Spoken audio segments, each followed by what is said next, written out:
Lucifer 2 Empuraan. So அந்த படம் பார்த்து முடிச்சதுக்கு அப்புறமே வந்து நிறைய ஒரு மிக்ஸ்ட் ஆஃப் எமோஷன்ஸ் வந்து நிறைய இருக்கு. சம்மர் ஹாலிடேஸ் வந்தாச்சு, நம்ம ஜிடி ஹாலிடேஸும் வந்தாச்சு. GT holidays, south India's #1 travel brand. So first வந்து நான் படம் பார்த்தவங்க ஒரு சில பேருக்கு இந்த விஷயம் தோணலாம், மலையாள இண்டஸ்ட்ரிக்கு ஏப்பாந்து தேவையில்லாத வேலை, நல்லா தானே போயிட்டு இருந்தது, எதுக்கு திடீர்னு இப்படிலாம் எடுத்து ஏன் எதுக்காக இந்த எஃபர்ட் அப்படிங்கிற மாதிரிலாம் நிறைய பேருக்கு தோணும். அதற்கான முக்கிய காரணம் வந்து எம்புரான் படம் எப்படி இருக்குது அப்படிங்கிறதையும் வந்து இந்த வீடியோவில் ஃபுல்லாக நம்ம டீட்டெயிலாக பார்க்க போகிறோம்.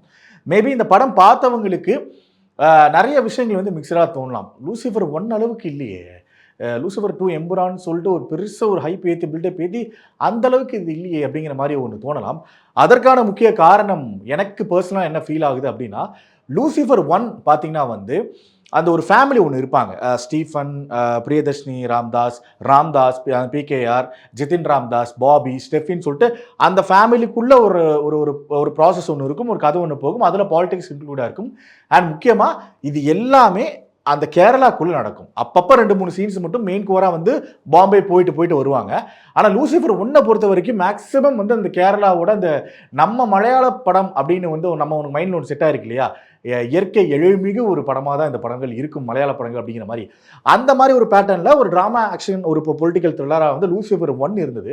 ஸோ அதோட வெற்றியை தொடர்ந்து லூசிஃபர் 2, அதாவது இந்த ஸ்டீஃபன் வந்து இந்த குரேஷ் ஏப்ரஹாம் எப்படிங்கிற மாறுறாரு அப்படிங்கிற மாதிரி பார்ட் 1ல் கொடுத்துருப்பாங்க. ஸோ 2 எப்படி இருக்க போது, யார் அந்த குரேஷி அப்படிங்கிற மாதிரிலாம் வந்து ஒரு ஹைப் ஏற்றி அதுக்குண்டான ஒரு டெஃபினேஷன் கொடுக்குற படமாக தான் வந்து எம்புரான் இருக்குது. ஆனால் அது எந்த அளவுக்கு போயிடுச்சு அப்படின்னா, இது இன்டர்நேஷ்னல் பேன் இண்டியன் அளவுக்கு நம்ம அதை கொண்டு போகணும், கொஞ்சம் பெரிய லார்ஜர் ஸ்கேலில் திங்க் பண்ணி பெரிய படமாக நம்ம அதை காட்டணும் அப்படின்னு சொல்லிட்டு பிருத்திவிராஜ் அவர்களும் அவரோட டீமும் வந்து நல்ல எஃபர்ட் எடுத்திருக்காங்க. அது கிளியராகவே விஷுவல்ஸ் பார்க்கும்போது தெரியுது.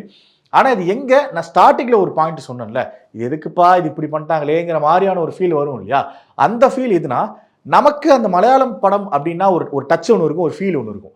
அந்த ஃபீல் கம்ப்ளீட்டாக அந்த படத்தில் மிஸ் ஆகிற ஒரு ஃபீல் ஒன்று இருந்தது. ஏன்னா ஓகே, இப்போ மலையாள படம்னா இப்படி ஏதாவது எடுத்துகிட்டு இருக்குமா, அப்படியே தான் எடுத்துகிட்டு இருக்குமா, இப்படிலாம் போகக்கூடாதுன்னு நினச்சிங்கன்னா அதுதான் நான் சொல்ல வரேன். போகலாம், தாராளமாக டச் பண்ணலாம். அதற்கான பொட்டென்ஷியல் உள்ள படமாக தான் வந்து எம்புரான் இருக்குது. பாசிட்டிவ் சைடாக சொல்லணும் அப்படின்னா மிகப்பெரிய ஒரு பலம் அப்படிங்கிறது சினிமாட்டோகிராஃபி. இந்த படத்தில் வந்து அது வந்து பின்னி பெடல் எடுத்திருக்காங்க. இந்த ஓப்பனிங் ஷாட்டில் ஒன்று காட்டுறதா இருக்கட்டும், அண்ட் மேக்ஸிமம் போர்ஷன்ஸில் அந்த லூசிஃபர் அப்படிங்கிற ஒரு மூமெண்ட், அந்த பில்டப்பை கிரியேட் பண்ணதாக இருக்கட்டும். அப்புறம் வந்து நிறைய ஷார்ட்ஸ், நிறைய அந்த ஃபைட் சீக்வன்ஸ், ஹெலிகாப்டர் சேஸு, நிறைய மாதிரி அது மாதிரிலாம் வருது. ஸோ அந்த சீக்வன்ஸில் யூஸ் பண்ணப்பட்ட அந்த கேமரா ஒர்க் வந்து பயங்கரமான கேமரா ஒர்க்ஸு. அண்ட் இந்த படத்தில் பொறுத்த வரைக்கும் முக்கியமான நிறைய ஹை மூமெண்ட்ஸ் நிறையா இருக்குது. அதில் முக்கியமான மூமெண்ட் வந்து பார்த்திங்கன்னா மோகன்லால் அவரோட இன்ட்ரோ. பார்ட் 1ல் நம்ம பார்த்துருப்போம், அதோட இன்ட்ரோ வந்து எப்படி இருக்கும் அப்படிங்கிற மாதிரி. அண்ட் அதோட ஒரு எக்ஸ்டெண்டட் வெர்ஷனாக வந்து எம்புரானில் மோகன்லால் அவரோட இன்ட்ரோவையும் இன்டர்வல் பிளாக்கையும் டிசைன் பண்ணியிருக்காங்க. அது ரொம்பவே நல்லா இருந்தது.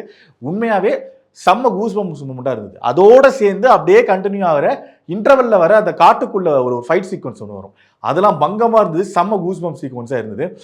இதில் என்ன எனக்கு லூசிஃபரில் 1ல் இருந்ததில் எனக்கு என்ன பர்சனலாக இங்கே எம்புரானில் மிஸ் ஆச்சு அப்படின்னா, அந்த கனெக்ஷன் ஆஃப் இது அவங்களுக்குள்ளேயே தான் கதை இருக்கும், அந்த குடும்பத்துக்குள்ளேயே தான் கதை இருக்கும் லூசிஃபர் 1 பொறுத்த வரைக்கும். ஆனால் எம்புரானை பொறுத்த வரைக்கும் இந்த குரேஷியை பற்றி டெவலப் பண்ணுற சீக்வன்ஸில் வந்து நிறைய கண்ட்ரிஸ் போகிறாங்க, நிறைய வெளிநாடுகளுக்கு போய் ஷூட் பண்ணப்பட்டிருக்கு, கதைக்களம் அவங்க இருக்குது, இப்படிப்பட்ட ஆட்கள்லாம் இருக்காங்க அப்படிங்கிற மாதிரி நிறைய கேரக்டர் இன்ட்ரடக்ஷன் வந்து கொடுத்துருக்காங்க. ஃபர்ஸ்ட் ஆஃப் ஃபுல்லாகவே மேக்ஸிமம் பார்த்தீங்கன்னா வந்து கேரக்டர் இன்ட்ரடக்ஷன் தான் போகுது. அதில் ஒரு பெரிய கன்ஃபியூஷன் என்னன்னா, ஆல்மோஸ்ட் வந்து ஒரு மலையாள படம் மலையாளம் ஒரிஜினல் லாங்குவேஜ் பார்க்குறவங்களுக்கு ஒரு டவுட் வரலாம், இது மலையாள படமா இல்லை வந்து ஹிந்தி படமா இல்லை ஹாலிவுட் படமா இல்லை என்ன மாதிரி படம் அப்படிங்கிற மாதிரி. பிகாஸ் நிறைய நேரங்களில் இங்கிலீஷில் பேசுகிறாங்க, சப்டைட்டில் பார்க்க வேண்டியதாக இருக்குது, நிறைய நேரங்களில் ஹிந்தி பேசுகிறாங்க, கீழே சப்டைட்டில் பார்க்க வேண்டியதாக இருக்குது. மலையாளம் தெரிஞ்சவங்களுக்கு மலையாளம் வரும்போது அது ஓகே, அண்ட் தமிழ் வெர்ஷன் பார்க்க போகிறவங்களுக்கு தமிழ் வரப்போ ஓகே. அண்ட் வந்து இந்த கன்ஃபியூஷன் பேலன்சிங் இருக்குல்ல, அது வந்து கொஞ்சம் கரெக்ட் பண்ணியிருக்கலாமோ அப்படிங்கிற மாதிரி தோணுச்சு. ஏன்னா அந்த ஒரிஜினாலிட்டி அப்படியே கொடுக்கணும் அப்படிங்கிறதுக்காக பிருத்திவிராஜ் இந்த ஐடியா பண்ணியிருப்பாரு. பட் அதெல்லாம் வந்து அப்ரிஷியேட்டபிள். ஆனால் வந்து அந்த கன்ஃபியூஷன் ஒரிஜினல் லாங்குவேஜ்லேயே இந்த தமிழ்லேயே வந்து டப் ஆகும் போதும் சரி, அதுவே அந்த மதர் டங் அந்த மலையாளம் அப்படிங்கிறதே ரொம்ப கம்மியாக இருக்க ஒரு ஃபீல் தான் எனக்கு இருந்தது. அண்ட் இன்னும் ஆல்மோஸ்ட் சொல்லணும்னா வந்து லூசிஃபர் 1 பொறுத்த வரைக்கும் அந்த ஸ்டீஃபன் அப்படிங்கிற கேரக்டர் ஸ்டேஜ் பண்ண விதம் பயங்கரமாக இருக்கும். அண்ட் இதுலேயும் இந்த குரேஷி ஸ்டீஃபன் அப்படிங்கிற கேரக்டரை ஸ்டேஜ் பண்ண விதம் இருக்குது. ஆனால் லூசிஃபர் 1ல் எனக்கு கம்ப்ளீட்டாக மோகன்லால் தெரிஞ்சார். அவரோட இன்ட்ரோ சீக்வன்ஸ் வந்ததுக்கு அப்புறம் கம்ப்ளீட்டாக மோகன்லால் தெரிஞ்சுக்கிட்டே இருந்தார் எல்லா சீக்வன்ஸ்லையும். அவர் இல்லாத சீக்வன்ஸில் கூட அந்த ஸ்டீஃபன் அப்படிங்கிற கேரக்டர் இருக்கிற மாதிரி ஒரு ஃபீல் இருந்தது. ஆனால் எம்புரானை பொறுத்த வரைக்கும் மோகன்லால் அவரோட இன்ட்ரோ வந்துருச்சு, இந்த ஸ்டீஃபன் அப்படிங்கிற கேரக்டரோட இன்ட்ரோ வந்துருச்சு. ஐ மீன் குரேஷ் 2-3 தான். அண்ட் வந்ததுக்கு அப்புறம் அவரோட சீக்வன்ஸ் இல்லாத இடத்துல எல்லாம் எனக்கு மோகன்லால் அவர்களோட அந்த இம்பாக்ட் ஃபீலே ஆகலை. எனக்கு அது அது அது பயங்கரமாக மிஸ் ஆச்சோ அப்படிங்கிற ஒரு ஃபீல் ஒன்று இருந்தது. ரைட்டிங்கில் ஸ்டேஜ் பை ஸ்டேஜை கரெக்டாக பண்ணியிருக்காங்க. ஆனால் முக்கியமாக அந்த குரேஷி அப்படிங்கிற கேரக்டரை வந்து யார் அப்படிங்கிறது எஸ்டாப்ளிஷ் பண்ணுங்கிறதுல பெரிய கான்சென்ட்ரேட் ஒன்று பண்ணியிருக்காங்க. அண்ட் மெயினாக கண்டென்ட்டுக்குள்ளே போயிட்டதுனால அந்த நான் சொன்ன அந்த இம்பாக்ட் இருக்குல்ல, மோகன்லால் அவர்கள் அந்த படம் ஃபுல்லாக அந்த பேரை தான் சுற்றிட்டு இருக்காங்க, ஸ்டீஃபன் குரேஷின் தான். ஆனால் அந்த இம்பாக்ட் வந்து நிறைய இடங்களில் மிஸ் ஆன ஒரு ஃபீல் இருக்குது மோகன்லால் அவர்கள் இல்லாத சீனில் நான் சொல்கிறது. தென் இன்னொரு முக்கியமான விஷயம் வந்து எனக்கு பர்சனலாக வந்து பேக்ரவுண்ட் ஸ்கோர் வந்து இன்னும் கொஞ்சம் எலிவேட் பண்ணியிருக்கலாமோ அப்படிங்கிற ஒரு ஃபீல் ஒன்று இருந்தது. அண்ட் கிளைமேக்ஸ் சீக்வன்ஸில் ஒரு ஃபைட் சீக்வன்ஸ் ஒன்று வரும், மோகன்லால் பிருத்திவிராஜ் 2 பேரும் சேர்ந்து ஒன்று பண்ணுவாங்க. அதில் வந்த ஒரு பேக்ரவுண்ட் சாங் இட்ஸ் அமேசிங், அது ஆப்டாக இருந்தது. பட் இதை கதையாக பொறுத்தளவுக்கு பார்த்தோம்னா அந்த இது படம் பார்த்த நிறைய பேருக்கு இந்த ஃபீல் வரலாம். நம்ம தெலுங்கு படங்களில் இது மாதிரி நிறைய பார்த்துருக்கோமே, தமிழ் படங்களில் இது மாதிரி நிறைய பார்த்துருக்கோமே, மலையாளம் சினிமா இப்படி ஆரம்பிச்சிட்டாங்களே அப்படிங்கிற மாதிரி தோணலாம். அவங்களோட விஷன் பெருசாக அது இன்னும் நல்லா இருக்குது, அழகாக இருக்குது பார்க்குறதுக்கு. ஆனால் அந்த ஃப்ளேவர்ஸ் பார்க்கும்போது மட்டும் தமிழ் தெலுங்கு அப்படிங்கிற ஒரு ஃப்ளேவர் மட்டும் வருது. ஒரு ரிவெஞ்ச் ஸ்டோரியாக மாறுது, ஒரு பாயிண்ட்டுக்கு மேலே ஒரு ரிவெஞ்ச் ஸ்டோரியாக மாறுது. ஆனால் அந்த ரிவெஞ்ச் ஸ்டோரியும் இதற்காக பண்ணப்படுகிறது அப்படிங்கிறதுக்குண்டான காரணத்துக்கு ஒரு ஃபஸ்ட்டு ஒரு 15 to 20 மினிட்ஸ்க்கு ஒரு ஃப்ளாஷ்பேக் சீக்வன்ஸ் ஒன்று வைக்கிறாங்க. அது இன்ட்ரெஸ்டிங்காக தான் இருந்தது, அது படமாக்கப்பட்ட விதம் எல்லாமே இன்ட்ரெஸ்டிங்காக தான் இருந்தது. ஆனால் நிறைய பேருக்கு இந்த ஒரு கனெக்ஷன் ஒன்று வரும், என்ன L1ல் பார்த்தது L2ல் ஏதோ லைட்டாக மிஸ் ஆகுது அப்படிங்கிற ஃபீல் வந்து கண்டிப்பாக எல்லாருக்கும் வரும், பார்த்த எல்லாருக்கும். அது எனக்கும் அது ஃபீல் ஆச்சு, அதுதான் நான் இப்போ இங்கே சொன்னேன். பிகாஸ் அந்த நேச்சரோடு ஒன்று பார்த்து பழகிட்டோம். மலையாளம் சினிமா அப்படிங்கிறது நேச்சரோடு ஒன்று செய்யுது. அது என்ன மாதிரியான ஆக்ஷன் ட்ராமா இருக்கட்டும், அந்த நேச்சரோட ஒன்று இருக்கும். இப்போ எக்ஸாம்பிளுக்கு மலையாளம் சினிமாவில் இதுக்கு முன்னாடி வந்து நிறைய இந்த மாதிரி ஆக்ஷன்ஸ் படங்கள் வந்திருக்கு. அது மோகன்லால் அவர்களே வந்து புலிமுருகனாக இருக்கட்டும், லூசிஃபராக இருக்கட்டும், அது மாதிரி லூசிஃபர் 1 இருக்கட்டும் நிறைய பண்ணியிருக்காரு. மம்முட்டி அவர்கள் பீஷ்ம பருவம், மதுராஜா அப்படிங்கிற மாதிரி கமர்ஷியல் படங்களும் பண்ணியிருக்காங்க. ஆனால் இவ்வளோ பெரிய பிக்கர் ஸ்கேலில் மலையாளம் சினிமா எனக்கு போனது, அது பர்சனலாக எனக்கு ரொம்ப ரொம்ப ஹாப்பியாகவும் இருக்குதுங்க. பிகாஸ் ஒரு படத்தோட மொத்த கலெக்ஷனே வந்து ஒரு நல்ல சூப்பர் படம் அப்படின்னாலே ஒரு 100 crore, ஒரு 150 crore, இப்போ தான் 200 crore 300 crore டச் பண்ண ஆரம்பிக்கிறாங்க மலையாளம் இண்டஸ்ட்ரி. ஆனால் அட்வான்ஸ் புக்கிங்லேயே ஆல்மோஸ்ட் ஒரு 85 crores கிட்ட இம்புரான் பண்ணியிருக்கு. ஸோ அந்த அளவில் மலையாளம் சினிமா பிடிச்ச எல்லாருக்கும் இது வந்து ஒரு பர்சனல் ஃபீலாக இருக்கும். ஆனால் அந்த ஃபீல், அந்த ஒரு ஹைப் இந்த படம் பார்த்துட்டு வந்ததுக்கு அப்புறம் இருக்கா, லூசிஃபர் 1 கம்பேர் பண்ணும்போது இருக்கா அப்படிங்கிறது அது கொஞ்சம் டவுட்டாக தான் நிறைய பேருக்கு இருக்கும். ஸோ பட் ஆனால் ஓவராலாக டீசெண்டாக ஒரு டைம் போனீங்கன்னா நீட்டாக அந்த எக்ஸ்பீரியன்ஸை நீங்கள் பண்ணிட்டு வரலாம். ஏன்னா அது விஷுவல் வைஸாகவும் சரி, அந்த ஃபேமிலிக்குள்ளே உங்களுக்கு கொண்டு போனதாக இருக்கட்டும், அதான் அந்த படத்துக்குள்ளே இருக்கும் இல்லையா, அந்த ஃபேமிலி கொண்டு போனதாக இருக்கட்டும், எல்லாமே பயங்கரமாக பண்ணியிருக்காங்க ஸ்கிரிப்டிங்கில். அண்ட் லூசிஃபர் 1ல் நமக்கு முக்கியமான சீக்வன்ஸாக இருக்கும். எக்ஸாம்பிளுக்கு டொவினோ தாமஸ் வந்து அவரோட இன்ட்ரோ சீக்வன்ஸில் அந்த ஒரு தேர்தல் ஒன்று பண்ணுவார் இல்லையா, பிரச்சாரம் மாதிரி ஒன்று பண்ணுவார் இல்லையா, கேம்பெயின் மாதிரி. ஸோ அந்த கேம்பெயின் மாதிரி இதில் வந்து ஒரு முக்கியமான சீக்வன்ஸ் டொவினோ அவர்களுக்கே ஓப்பனிங்கில் இருக்குது. அது பயங்கர இன்ட்ரெஸ்டிங்காக இருந்தது. தென் எனக்கு எங்கடா மஞ்சு வாரியர் அவர்களுக்கு பெரிய இம்பாக்டே கொடுக்காம இருந்தாங்களே ஃபர்ஸ்ட் பார்ட்டில். இம்பாக்ட் இந்த சென்ஸ் சீன் வைஸாக அந்த மாஸ் மூமெண்ட்டாக எதுவும் இல்லையே, எமோஷனலாகவே ட்ரிவன் ஆகுது அப்படின்னு இருந்தது. ஆனால் எம்புரானில் செகண்ட் ஹாஃபில் ஒரு சீக்வன்ஸ்லாம் ஒன்று வச்சுருக்காங்க. அது வந்து மஞ்சு வாரியர் அவங்களுக்கு அதெல்லாம் உண்மையாகவே பங்கமாக இருந்தது, உண்மையாகவே சூப்பராக இருந்தது. அண்ட் இந்த படம் பொறுத்த வரைக்கும், லூசிஃபர் பொறுத்த வரைக்கும் பொலிட்டிக்கல் நல்ல உள்ள பிளேயாக இருக்குது. ஆனால் பொலிட்டிக்கல் கதை தான் அப்படிங்கிறதுனால நிறைய விஷயங்கள் வந்து நம்ம ஊர் அரசியலை நல்லாவே கனெக்ட் பண்ணுற கூட படமாகவும் இருக்குது, அது கேரக்டராகவும் இருக்குது. பிகாஸ் அது கிளைமேக்ஸில் ஒரு அரசியல் தலைவர் இறந்துட்டா அவங்களோட சாம்ராஜ்யம், அவங்களோட அடுத்தடுத்த சந்ததிகள் அது எப்படி இருக்கணும், அந்த பேரை எப்படி காப்பாற்றணும் அப்படிங்கிற மாதிரியான ஒரு டயலாக்லாம் ஒன்று வரும் மோகன்லால் அவர்களோட வாய்ஸ் ஓவரில். அது அப்படி பார்க்கும்போது இங்கே நடக்கிற, நம்ம தமிழ்நாட்டில் நடக்கிற நிறைய சினோரியோஸை வந்து அது காட்டுது. நான் முன்னாடி சொன்னேன் இல்லையா, மஞ்சு வாரியர் அவங்களுக்கு ஒரு மாசின்னு வச்சுருக்காங்கன்னு.